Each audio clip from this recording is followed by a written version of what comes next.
ضامن کے صدقے میں دیں گے، جو کچھ دیں گے امام رضا کے نام سے دیں گے. جو امام ضامن جن کا لقب صرف انہی کو امام ضامن کہا جاتا ہے. آپ امام ضامن جو باندھتے ہیں وہ امام رضا علیہ السلام سے منسوب ہے، کیونکہ ضامن آہو ہیں. آج امام کے نام پہ جو کچھ دیں گے انشاءاللہ تعالی وہ امام آپ کو اس سے کئی گنا زیادہ پلٹا کے واپس کریں گے. ائمہ علیہ السلام کسی کا ادھار نہیں رکھتے، جو آپ ان کے نام پہ خرچ کر دیتے ہیں وہ آپ کو پلٹا دیتے ہیں، کئی گنا ہو کے واپس آتا ہے. امام علیہ السلام کے بے انتہا مناقب و فضائل ہیں، لیکن واحد امام ہے جن کو رضا کہا جاتا ہے، امام علی بن موسیٰ الرضا علیہ السلام. رضا یعنی جس کی خوشنودی خدا کی خوشنودی ہو اور وہ خدا کی ہر مرضی پہ راضی ہو. راضی برضا اللہ، جو اللہ کی ہر مرضی پہ، جو جناب سید الشہداء کا میدان کربلا میں رضن بقضائہ و تسلیما لامر جملہ ہے. اگر اس کا مصداق دیکھنا ہے تو جناب امام رضا علیہ السلام کو دیکھ لیں. امام کے بے انتہا فضائل و مناقب ہیں. عزیزان گرامی، امام کی تاریخ کے الفاظ یہ ہیں کہ جب ایک مرتبہ مأمون ملعون جب حکومت میں آیا تو اس نے سوال کیا.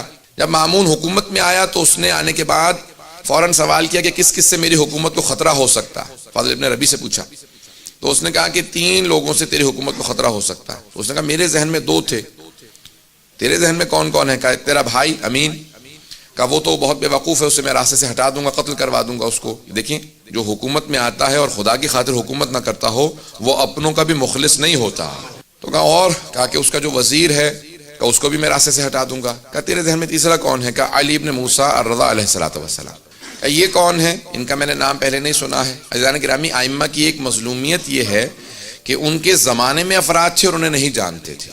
آج سب جانتے ہیں، لیکن ان کے زمانے میں ائمہ کی مظلومیت یہ ہے کہ ان کو بالکل کارنر کر دیا گیا، ان کو بالکل اس طرح سے دور کر دیا گیا معاشرے سے کہ کوئی ان کے قریب نہ جائے. کہا یہ جو حکومت تمہارے پاس ہے تمہارے اجداد نے ان کے نام پہ حاصل کی تھی، ان کے نام پہ لوگوں کو دھوکہ دیا کہ ہم بھی آل رسول ہیں، کیونکہ رسول خدا کے چچا کے بیٹے تھے بنی عباس. عباس حضرت عباس کی نسل سے تھے، یعنی حضرت عباس چچا اموی رسول خدا، نہ حضرت عباس ابن علی ابن ابی طالب، حضرت علیہ السلام کے فرزند نہیں بلکہ جناب امیر کے چچا عباس. تو کہا ان کی نسل سے ہو، تمہارے اجداد نے ان کے نام پہ کہہ کے دھوکہ دے کے حکومت حاصل کی اور اس کے بعد پھر ان کو زندانوں میں رکھا تاکہ لوگ پہچان نہ لیں کون حقدار ہے. تو اس نے کہا کہ اچھا تو یہ کیسے ہیں، دیکھنے میں کیسے ہیں، بولنے میں کیسے؟ سن رہے سب لوگ؟ کہا دیکھنے میں کیسے ہیں، بولنے میں کیسے ہیں، جب گفتگو کرتے ہیں علم کیسا ہے؟ کہا کہ جو ایک مرتبہ انہیں دیکھ لے وہ انہی کا ہو جاتا. علم ایسا ہے جب کلام کرتے ہیں ہر انسان انہیں سننا چاہتا ہے. علم لدنی کے مالک ہیں، کلام ایسے کرتے ہیں کہ ہر انسان مجذوب ہو جاتا ہے. کشش بہت زیادہ ہے اور ان کے یہ اپنے عصمت کے قائل ہیں، معصوم ہیں، اس لیے ہر طرح کی لغزشوں سے پاک ہیں، ہر طرح کی آلائشوں سے پاک ہیں. توجہ کیجئے گا، وہ اپنا عقیدہ پیش نہیں کر رہا تھا، وہ ائمہ کا عقیدہ بتا رہا تھا. کہ یہ کہتے ہیں کہ معصوم ہے اس لیے لغزشوں سے بہت پاک ہیں. کہ جو ایک مرتبہ ان سے مل لیتا ہے وہ ان کا ضرور گرویدہ ہو جاتا ہے، وہ ان کا مرید ہو جاتا ہے. کہ اور شخصیت کیسی ہے؟ کہ شخصیت بہت وجیح ہے، چہرے پہ جلال ہے، ہیبت ہے، بہت خوبصورت ہے. کہ ایک مرتبہ تو دیکھے گا تو بھی معتقد ہو جائے گا کہ ہاں یہ واقعاً زمین کا نہیں آسمان سے نازل ہوا ہوا. عام ہستی نہیں ہے، تو دیکھے گا تجھے خود اندازہ ہو جائے گا. کہ اور لوگ اگر ان سے ملتے ہیں قریب ہیں، کہ لوگوں کو ہم نے دور کر رکھا ہے لیکن جتنا لوگ ان سے ملتے ہیں ان سے قریب ہوتے چلے جاتے ہیں. کہ کہاں رہتے ہیں؟ کہ مدینہ منورہ میں رہتے ہیں، اپنے جد رسول خدا کے روضے کے قریب رہتے ہیں. کہ ان کا وہاں رہنا ہمارے لیے نقصان دہ ہے، کیونکہ جو حج پہ جائے گا مدینہ جائے گا، جو ملے گا وہ ان کا ہو جائے گا. کہ ان کو کسی طرح سے خراسان لے آؤ. اس وقت مشہد میں نہیں تھا، مشہد امام کی وجہ سے نام رکھا گیا، توس اس کا نام تھا، قریب میں مرو میں جہاں پہ اس کی حکومت کا دارالخلافت تھا. کہا وہاں پہ ان کو منتقل کیا جائے. کہا جاؤ جا کے ان کو وہاں سے دعوت دو اور ان کو خراسان منتقل کر دو. اور جب لے کے چلنا تو ان کو عماری میں بٹھا دینا. کہا عماری میں کیوں بٹھائیں؟ کہا کیونکہ تو نے تو کہا کہ جو ایک مرتبہ دیکھ لے وہ انہی کا ہو جاتا ہے. تو ان کو چھپا کے سفر کروانا تاکہ کوئی دیکھ نہ لے، اور شیعہ علاقوں سے مت لانا، کہیں ایسا نہ ہو انقلاب برپا ہو جائے، لوگ ہمارے خلاف بغاوت کرتے ہیں، ان کی وجہ سے ہمارے خلاف کھڑے ہو جائیں. کہ ان کو کافر علاقوں سے لانا یا ان علاقوں سے لانا جہاں پہ اہل بیت کے ماننے والے نہیں. توجہ تو ہے. جب سفر شروع ہو گیا، یہاں سے گئے، امام سے کہا کہ آپ خراسان میں آپ کو طلب کر لیا گیا. امام نے اپنے سارے بہن بھائیوں کو جمع کیا، بنی ہاشم کو جمع کیا، سادات کو جمع کیا، اور کہا دیکھو جس طرح سے جناب امیر جب گئے تھے نا مدینے سے تو جانتے تھے میں پھر واپس کوفے سے نہیں آؤں گا، جس طرح سید الشہداء گئے تھے جانتے تھے، اس طرح سے میں بتا رہا ہوں کہ میں واپس نہیں آؤں گا، یہ میرا آخری سفر ہے اور اسی کے اندر میری شہادت ہو جائے گی سفر میں. اور امام نے سب کو جمع کیا، کچھ وصیتیں کی اور چلے. جب سفر میں جانے لگے تو سب بہن بھائی بہت امام کے، خصوصاً حضرت معصومہ جو بہت زیادہ محبت کرتی تھی، بھائی سے ملی، سب بہنیں بھائی رونے لگے. امام نے کہا نہیں آپ لوگ یہیں پہ رہیں اور بعد میں آپ لوگوں کے لیے ایک سفر ہوگا میں جانتا ہوں، اور امام سفر کے لیے چلے گئے، اماری میں بٹھایا گیا، امام کو لے جایا گیا، سفر شروع ہو گیا۔ جب سفر شروع ہو گیا تو اب مختلف علاقوں سے گزر رہے تھے، جو افراد ساتھ چل رہے تھے وہ مامون کے مامور تھے، مامورین تھے جن کو امر دیا گیا تھا، حکومت کے کارندے تھے، حکومت کے کارندے تھے، لیکن سفر میں امام رضا کے تھے، جو ہم سفر رہتا ہے کسی معصوم کا تو وہ معصوم ہی کا ہو جاتا۔ اب سارے مامور تھے حکومت کے، لیکن جب امام کے ساتھ چلنے لگے، کسی نے امام کی عبادت کو دیکھا، کسی نے زہد کو دیکھا، کسی نے عبادت کو دیکھنے کے بعد کہا امام کا چہرہ بتا رہا ہے یہ معصوم ہے۔ اب اکثر مامون کے کارندے امام کے ساتھ چلنے کی وجہ سے امام کے ہوتے چلے جا رہے تھے، جو نہیں بھی مانتے تھے وہ دل میں ماننے لگے تھے۔ اب کئی افراد تھے کہ نہیں ظاہری طور پہ کسی کو نہیں بتاؤں گا کہ میں ان کا ماننے والا ہوں، لیکن اب دل میں امام کو بعض بار دیکھتے تھے مسکراتے کا۔ اب مولا بھی جانتے تھے امام کہا اسے جاتا ہے جو دلوں کے بھید جانتا ہو۔ اب امام کے ساتھ جو حجت خدا ہو وہ جانتا ہے دل میں کیا۔ امام سفر میں ہے، مختلف سفر کے احاطوں کے اندر امام کو ایک مرتبہ نیشا پور کے اندر جب پہنچے، نیشا پور اس وقت مرکز تھا علم کا، بہت بڑے بڑے علماء شیعہ سنی وہیں نیشا پور سے گزرے ہیں، سب کے ذہنوں میں واقع ہے، مجھے صرف اشارہ کرنا ایک نتیجہ دینے کے لیے۔ اس مقام پہ 16,000 یا 18,000 محدثین جمع ہو گئے، اور سب کے سب ایک بات سوچ رہے تھے کہ عرب کا بہترین خاندان بنی ہاشم ہے، اور ایران کا جو بہترین خاندان تھا شاہی خاندان، اس کی بیوی جناب شہربانو بنی ہاشم کے بہترین حسین سے بیاہی گئی۔ آنے والا عرب و عجم کا بہترین فرد ہے۔ تو اب بہت سے لوگ محبت میں ملنے آئے تھے، بہت سے تعصب میں ملنے آئے تھے،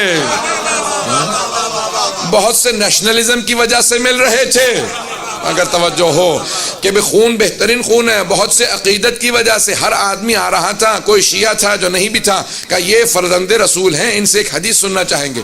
جب سارے محدثین جمع ہو گئے تو احمد بن حنبل نے اپنے مسند میں لکھا کہ جب سب محدثین جمع ہو گئے تو سب نے درخواست کی امام رضا سے کہ ایک حدیث اپنے جد رسول خدا سے بیان کر دیں۔ اب امام نے حدیث کو بیان کرنا شروع کیا۔ احمد بن حنبل اہل سنت کے 4 اماموں میں سے ایک امام ہیں، وہ کہتے ہیں کہ امام نے ایک حدیث کی سند کو بیان کیا۔ حدیث کی سند کو وہ سند ہے جسے سلسلۃ الذہب کہا جاتا ہے، گولڈن چین آف نریشن، جس میں تمام کے تمام افراد کہاں معصوم ہیں، اس لیے عصمت کی وجہ سے اسے سونے کی سلسلہ سند کہا جاتا، سونے کا سلسلہ سند جہاں سب معصوم ہیں۔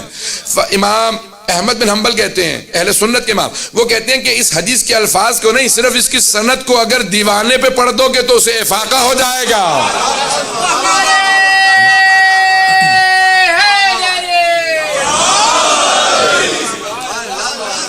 اگر دیوانے پہ پڑھ دو سے افاقہ ہو جائے گا۔ کہ کیوں؟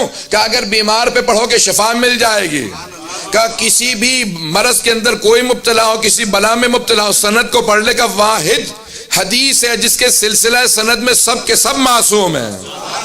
امام نے کہا میں اپنے والد گرامی موسیٰ کاظم سے بیان کرتا ہوں، وہ میرے دادا جعفر صادق سے بیان کرتے ہیں، وہ اپنے والد محمد باقر سے بیان کرتے ہیں، وہ اپنے والد زین العابدین سے بیان کرتے ہیں، وہ اپنے والد حسین ابن علی سے بیان کرتے ہیں، وہ اپنے والد علی ابن ابی طالب سے بیان کرتے ہیں، وہ رسول خدا سے، وہ جبرائیل سے کہ خدا نے کہا۔ ایک مرتبہ امام نے فرمایا کہ اللہ سبحانہ وتعالیٰ کہتا ہے، یعنی حدیث قدسی ہے کہ کلمۃ لا الہ الا اللہ حسنی فمن دخل حسن امن من عذابی۔ حدیث سب کے ذہنوں میں ہے، مجھے صرف نتیجہ پیش کرنا ہے کہ لا الہ الا اللہ میرا قلعہ ہے، جو میرے قلعے میں داخل ہوا میرے عذاب سے بچ گیا۔ امام نے یہ کہا اور آواز دی جس نے مہار پکڑ رکھی تھی، امام نے کہا اونٹنی کو آگے بڑھا دے۔ امام نے پردہ گرا دیا، جیسی اونٹنی آگے بڑھی امام نے سب کو سوچنے پہ مجبور کیا۔ جب سب لکھ رہے تھے سند کو، حدیث کے الفاظ کو، روایت کے الفاظ کو، متن کو سب نے لکھا، قلم روک دیے کہ صرف لا الہ الا اللہ کہیں جنت میں چلے جائیں گے۔ امام نے جب سب کو لمحہ فکریہ دے دیا، سوچنے میں مجبور کیا، تو امام نے دوبارہ کا ذرا رک، ایک مرتبہ امالی کا پردہ ہٹایا۔ امام نے کہا بشروطہا، لا الہ الا اللہ کی کچھ شرائط ہیں، کنڈیشنز ہیں، وَأَنَا مِن شُرُوطِهَا۔ لا الہ الا اللہ کی شرائط میں سے ایک شرط کا نام امام رضا ہے۔ امام پہنچے تو اس نے فوراً پہنچنے کے بعد مامون نے دیکھا امام کو، وہ جو سب سے دربار میں کہہ رہا تھا خبردار کوئی تعظیماً کھڑا نہ ہو، توجہ ہو، وہ خود ایک مرتبہ اپنے تخت پہ کھڑا ہوا اور امام سے کہنے لگا فرزند رسول تشریف لائیے، یہ آپ ہی کا تخت ہے، میرے تو وڈیرے بھی کہہ گئے اگر آپ نہ ہوتے تو ہم ہلاک ہو جاتے۔ ایک مرتبہ اس نے امام کو دعوت دی، امام نے کہا تیرے تخت سے مجھے ظلم کی بو آتی ہے، میں تیرے تخت پہ نہیں بیٹھوں گا، میرے لیے ممبر لگوا دے۔ ایک مرتبہ ممبر لگایا گیا، وہ خود تعظیماً کھڑا ہوا، سارا دربار کھڑا ہو گیا۔ امام سے کہا کہ آپ کو میں اپنا ولی عہد بنانا چاہتا ہوں، کراؤن پرنس بنانا چاہتا ہوں۔ امام نے کہا کیسی ولی عہدی؟ جب میں جانتا ہوں کہ میں تجھ سے پہلے شہید ہو جاؤں گا اور تو جو ہے مجھے خود سے زہر دے دے گا تو پھر میں کیسی ولی عہدی قبول کروں؟ کہ نہیں آپ کو ولی عہدی قبول کرنی ہی ہوگی۔ امام نے کہا اگر زبردستی ہے تو پوچھ کیوں رہا ہے؟ جو تو نے لگانا میرے نام کے ساتھ لقب لگا دے، اگر پوچھ رہا ہے تو میں رد کرتا ہوں۔ یہ اگر توجہ ہو، امام نے کہا اگر پوچھ رہا ہے تو میں رد کر رہا ہوں، اور اگر تیری زبردستی ہے تو نے جو بھی نام لکھنا ہے میرے نام کے ساتھ لقب لگا دے۔ اس نے کہا نہیں آپ ولی عہد ہیں۔ امام نے کہا ایک شرط کے ساتھ، کوئی فیصلہ نہیں کروں گا، بات میں نہیں پہنچا پایا، کوئی فیصلہ نہیں کروں گا، آپ سب میرے پاس آئیں کہ آپ ہمارے جج بن جائیں، قاضی بن جائیں۔ میں کہوں ٹھیک ہے لیکن کوئی فیصلہ نہیں کروں گا۔ تو اس کا مطلب ہے کون سے جج، کیسا جج؟ جب فیصلے کوئی نہیں کروں گا تو جج کس بات کا ہوں؟ امام نے کہا ولی ہے تو فیصلہ کوئی نہیں کروں گا۔ اس کو سمجھ نہیں آیا، اس نے کہا ٹھیک ہے قبول ہے۔ اس نے اس کو قبول کر لیا، کہا ولی عہدی قبول ہے، آپ ولی عہد ہیں، ایک مرتبہ ہر جگہ پہ اعلان کر دو۔ اب امام نے جب دیکھیں ابھی امام کیا کہہ کے آئے ہیں، بے شروطہا لا الہ الا اللہ کی شروط میں سے ایک شرط ہوں۔ امام سمجھا یہ رہے ہیں کہ اس کی ولی عہدی معنی ہی کچھ نہیں رکھتی، میں توحید کی شرائط میں ہوں۔ جو توحید کی شرائط میں ہو، مامون کی ولی عہدی کیا معنی رکھتی ہے؟ اگر بات پہنچ رہی ہو، اس کی ولی عہدی کی حیثیت کیا ہے؟ میں توحید کی شرائط میں ہوں، یہ ایک ظالم بادشاہ ہے۔ ایک مرتبہ فیصلہ آیا اس کے سامنے اور ایک آدمی کو لایا گیا کہ یہ چور ہے، اس نے چوری کی ہے۔ تو اس نے مامون نے فوراً چور سے سوال کیا کہ بھائی واقعی تم نے چوری کی ہے؟ اس نے کہا ہاں چوری کی ہے۔ کہا جانتے ہو چوری کی سزا کیا ہے اسلام میں؟ کہا ہاں ہاتھ کاٹ دیا جاتا ہے، حد جاری ہوتی ہے۔ کہا اچھا حد جاری ہوتی ہے، جانتے ہو پھر بھی چوری کی اور اقرار بھی کر رہے ہو؟ کہا ہاں حد جاری ہوتی ہے لیکن کون حد جاری کرے گا؟ کون میرا ہاتھ کاٹے گا؟ تو نہیں پہنچا پا رہا۔ کہا تو میرا ہاتھ کاٹے گا؟ ہاں میں ہاتھ کاٹوں گا۔ تو نے سوال کیسے کر دیا کہ میں تیرا ہاتھ کاٹوں گا؟ کیوں نہیں کاٹ سکتا، میں حاکم وقت ہوں۔ کہا سن، تیرے باپ نے جو بیت المال سے پیسہ چرایا تھا اس سے ایک کنیز کیوں خریدا؟ تو اس سے پیدا ہوا، تو پوری امت کی ملکیت ہے، حاکم نہیں ہے۔ خبردار میرے سے اونچی آواز سے بات نہ کرنا، میں امت ہوں، تو امت کی ملکیت ہے۔ اس نے کہا تو نے میری توہین کی ہے، جسارت کی ہے، تجھے سزا ملے گی اور ہمارا ولی عہد فیصلہ کرے گا۔ امام سے کہا کہ آپ فیصلہ کیجئے۔ امام نے کہا کیسا فیصلہ؟ کہا آپ ولی عہد ہیں، آپ فیصلہ کیجئے۔ امام نے کہا میں نے تو پہلے شرط رکھی تھی کوئی فیصلہ نہیں کروں گا۔ بات واضح ہے، میں نے تو پہلے شرط رکھی تھی کوئی فیصلہ نہیں کروں گا۔ اس نے کہا کہ نہیں آپ کو فیصلہ کرنا ہوگا، میرے پہ حرف آ رہا ہے اور آپ فیصلہ نہ کریں۔ امام نے کہا پھر سن، جو یہ کہہ رہا ہے وہ سچ ہے۔ جو بیت المال سے چرا لیا جاتا ہے وہ بیت المال ہی کا رہتا ہے۔ جناب امیر نے یہی کہا تھا نا اپنے پہلے خطبے میں کہ اگر تم میں سے کسی کے باپ نے بیت المال سے پیسے چرا کے ماں کا مہر بھی دیا ہو تو میں واپس لے لوں گا۔ بیت المال سے چرا لیا جائے تو یہ نہیں ہوتا کہ بیت المال کی ملکیت نہیں رہتی۔ عزیزان گرامی، ائمہ علیہ السلام کا معیار بہت بلند ہے، تو ان کے شیعوں کا معیار اسی طرح سے بلند ہونا چاہیے۔ اگر بات پہنچ رہی ہو، اس پہ واہ واہ کہنے والے بہت کم افراد ہیں۔ عزیزان گرامی، ہمارے معیارات بہت بلند ہونے چاہیے، ائمہ کی عقیدت رکھنے کے نتائج ہونے چاہیے، ان کے اعتقاد، ان کی امامت پہ، ولایت پہ ماننے والے۔ ایک مرتبہ مامون نے سنا اور فوراً تخت سے اترا اور چلا گیا، اور اسی کے بعد اس نے فیصلہ کیا کہ اب میں ان کو زہر دے دوں گا۔ امام نے کہا مجھے اس بات کی پرواہ نہیں ہے، لیکن میں کبھی اپنی زبان سے کوئی ایسی بات نہیں کروں گا جس سے حق چھپا لیا جائے، ظلم کی تائید ہوتی نظر آئے، کبھی ظلم کی تائید نہیں۔